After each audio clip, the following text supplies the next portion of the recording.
Зя залуусаа тэгэхээр энэ удаагийн хичээлээр хэдүүлээ.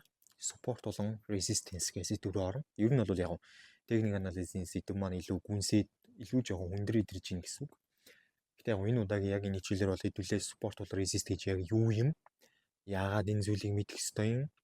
Энэ зүйл нь ямар үүрэгтэй байдгийг маркет дээр анализ дээр гэдэг тухай ярилцсан. Тэгэхээс биш яг яаж ашиглах уу ч юм уу ингээд гүнсээд ирэх юм бол бүр илүү их хэмжээний хугацаа шаардна. Тэгээд дээрээс нь бүр илүү их хэмжээний одоо нэг их мэдээллийг нэг дор ингээд чих учраас баг ингээд ойлгох байх гэж бодож байна. Окей.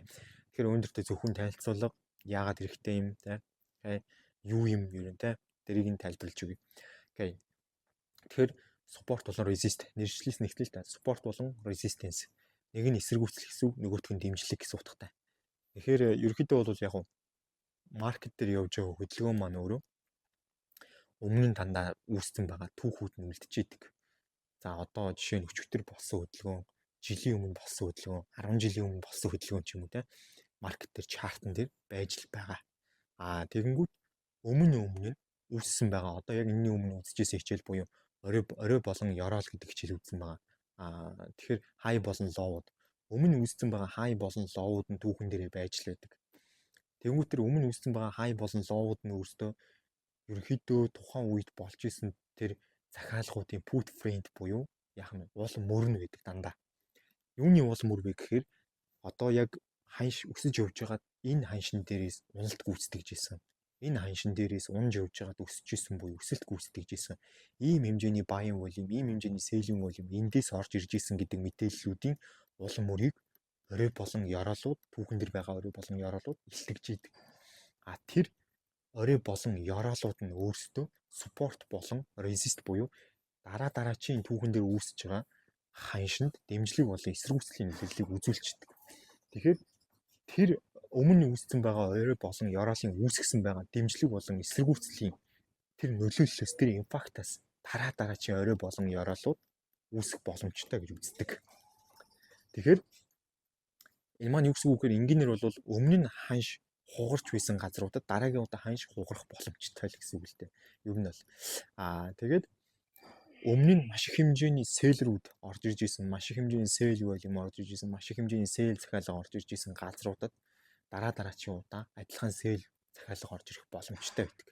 За тэгэхээр өмнө үүссэн байгаа орой дээр байгаа тэр сэлийн захиалгын тэр ханш байгаа штэ. Одоо өмнө үүссэн байгаа оройн хаагдсан цэгийг бид нар resistance гэж нэрлэдэг. Эсэргүүцэл.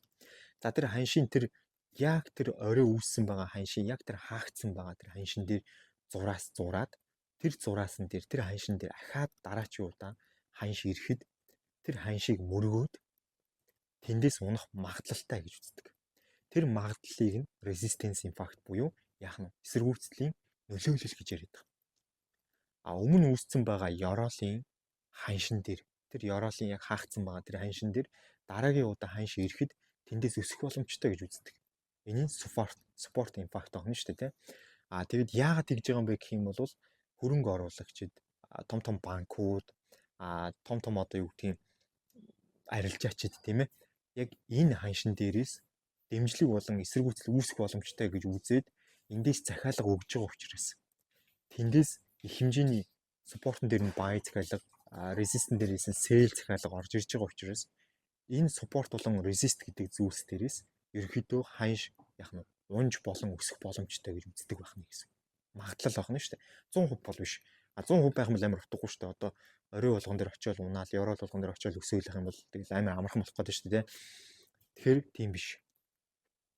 За тэгвэл одоо бүр энгийнээр тайлбарлах юм бол support бол өмнө түүхэн дээр үүссэн байсан орой юм байна. Тэр орой дээр дараагийн орой үүсэх боломжтой байдаг юм байна. Resistance биш ёроол дээр resistance гэдэг нь болохоор өмнө түүхэн дээр үүссэн байсан орой юм байна. Тэр орой дээр дахиад орой үүсэх боломжтой. Орой үүсэж байгаа тохиолдолд resistance-ийн impact-ыг аваад унжинал гэж ойлгох нь байна гэсэн. Окей. За тэгэхээр бид нар ерөнхийдөө маркет дээр юу гэдэг вэ гэвэл бид нар маркет дээр ерөнхийдөө ирээдүйд болох боломжтой уналт болон өсөлтийг таамаглах гэж оролддог. Тэр таамагт маань маш их хэмжээний нөлөө үзүүлдэг зүйл бол support болон resistance байдаг. Support болон resistance гэдэг энэ зүйл маань бол zone гэж support resist zone гэж явж байгаа. Support resist line гэж явж байгаа. Dynamic support resist гэж байгаа. Окей. За эдгээр дундаас хамгийн хэрэглэгддэг нь support resist zone тэгээ support resist line хоёр байдаг. За тэгээд хэдүүлгийн сая яриад байгаа тэр орой дээр нь одоо дараагийн орой үүсэх боломжтой. Ярал тэр дараагийн ярал үүсэх боломжтой гэж яриад байгаа чинь support resist zone охно шүү дээ, тэ.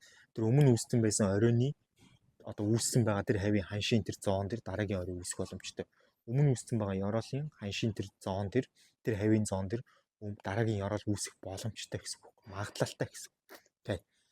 За тэгээд энэ маань өөрөө юунаас үүсэлтэй вэ гэх юм бол одоо яг өмнө үүссэн байгаа орой дээр дараачийн захиалагчид сэл захиалга хийх боломжтой, ярол дээр бай захиалга хийх боломжтой байгаа. Гэтэ энэ зүгээр магадлал аахгүй. Энэ батлагдаагүй магадлал. Яг үнэхээр хийж гинэ гэдгийг батлахын тулд бид нар бол илүү зүйлсийг мэддэг байх хэрэгтэй. За ямар ч тач спорт болон resist гэдэг зүйл ийм байгаа. За тэгвэл одоо энэ спорт болон resist гэдэг зүйл маань ханшийг дандаа дэмжиж чадахгүй. Энд чинь зүгээр магадлал гэж яриад байгаа шүү дээ. Ханшийг бас алдаж болно зэ. Тэнгүүт support болон resistance дээр хэрвээ ханш support-ын дээр дэмжигдвэл өснө гэдэг анхны таамаг. Resistance дээр одоо эсрүүцэл аваад дарагдах юм бол унна гэдэг анхны таамаг байхаас гадна support-ын дээр ханш одоо дэмжлэг авч чадахгүй support-ыг өнгөрөөд явуучих юм бол унах юм байна гэдэг таамаг. Resist-ийг өнгөрөөд явуучих юм бол өсөх юм байна гэдэг таамаг бас байдаг. Тэгэхээр хоёр том таамаг уулз. Нэг бол ойж болно, нэг бол тэрийг сэтэлнэ гэж ярьдаг монголчууд. Сэтэлэх буюу өнгөрөөд явж болно. Окей. За тэгвэл ойж байгаа тохиолдолд спортноос өсөлт, resistance уналт, сэтэлж байгаа тохиолдолд спортн дээр уналт, resistance дээр өсөлт явагдах боломжтой. Тэгэхээр бид нэр хамгийн анхны төвшөнд бол уналт болон өсөлт яаж явагдах боломжтой өөрчлөлт таамаглаж чадчихна гэсэн үг. Спорт бол resistance-ийг ашиглаад. За тэгээ хаашаа явах уу, хэр хоол явах уу ч юм уу тэр мөр нь бол дараагийн асуудал болоо явчих штэ. Бүр тэр бол дараагийн төвшний мэдлэг болоо явчихна. Окей. За тэгвэл одоо тэр яагаад яг спортон дээр ойвол өсөөд resistance дээр ойвол унаад тэрийг эвдүүл тэ өөр чиглэл рүү яваад байгаа юм бэ гэж. Спортон дээр ойвол өсөөд байгаа шалтгаан нь бол спортон дээр бай руу шийдвэр гаргаад окей за эндээс угаасаа дэш өсөх юм байна гэдэг тэр шийдвэрийг гаргасан баяруудын волюм нь маш өндөр. Баярууд өөрөө олуулаа. Бүүлийн шүтлэгэн өөрөө хүчтэй байсан байгаа. Дахиад нөгөө волюм ч орж ирж штэ. Дахиад нөгөө баяруудын ч үүрэг орж ирж байна те. Тэгэнгүүт resistance дээрээс унаад байгаа шалтгаан нь болохоор сэлрүүд олуулаа. Сэлрүүдэндээ сэлдэх шийдвэрийг гаргасан нэг зэрэг олуулаа те. Тэгээ сэл волюм маш өндөр байсан учраас биерийн шүтлэгэн үүсэж байгаа байхгүй. Тийм үү биерийн шүтлэгэн үүсэж байгаа учраас resistance дээрээс унаж ийн гэсэн. Тэгвэл resist-ийг яагаад өнгөрөөд явчих вэ гэх юм бол тэн дээр сэлти гэсэн тэр шийдвэрийг гаргасан сэлрүүд цөөхүүлээ. Сэл волюм багтай. Тэгээд бүүлийн шүтлэгэн илүү доминант, buy волюм өндөртэй гэсэн учраас тэр resist-ийг даваад гарч ийн гэсэн. Тийм учраас цаашаа өснө гэж таамаглаж байна. Спортыг яагаад сэтэлж байна вэ гэх юм бол нөгөө спортон дээр ойно гэж бодож байгаа buy-руу цөөхүүлээ. Buy волюм багтай, bearish доминант волюмтай орж ирж байгаа учраас сэлрүүд илүү олуулаа. Сэл волюм өндөртэй байгаа учраас тэрийг сэтэлээ гараа авчиж. Тийм учраас тийшээ унана гэдэг ан шатны таамагийг гаргаж чадчихна гэсэн. Окей. Тэгэхээр support resist гэдэг зүйл ийм чухал. Ерөөсөө волюмыг хаашаа байна. Ерөөсөө тэр маркетинг чиг хандлага, маркетинг зан төлөв хаашаа гэж зааж ийн гэдгийг өрчилж бидэрт хэлж байгаа зүйл байхгүй. Тэгэхээс биш яг зүгээр magical tool биш л те. Ер нь бол тэн дээр ингээд очиод ойгоод энэ тэр тийм байхгүй. Зүгээр л маркетинг зан төлөвийг л хэлж байгаа. Маркет юу хэлэх гээд байгаа дэрийг орчуулж байгаа байхгүй. Окей. Тэгэхээр амар өндөр төвшөнд энийг ингээл энэ бол хамгийн чухал юм байна гэж ойлгож болохгүй юм шүү дээ.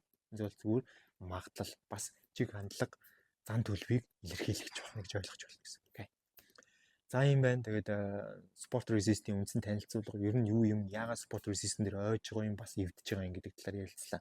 Дараагийн хичээлээр бид нэр sport resist дээр үүсэх price action-уудын талаар тэр price action-уудыг батлах candle price action-уудын талаар гээд илүү ингээд гүнсгээд үзээд явна.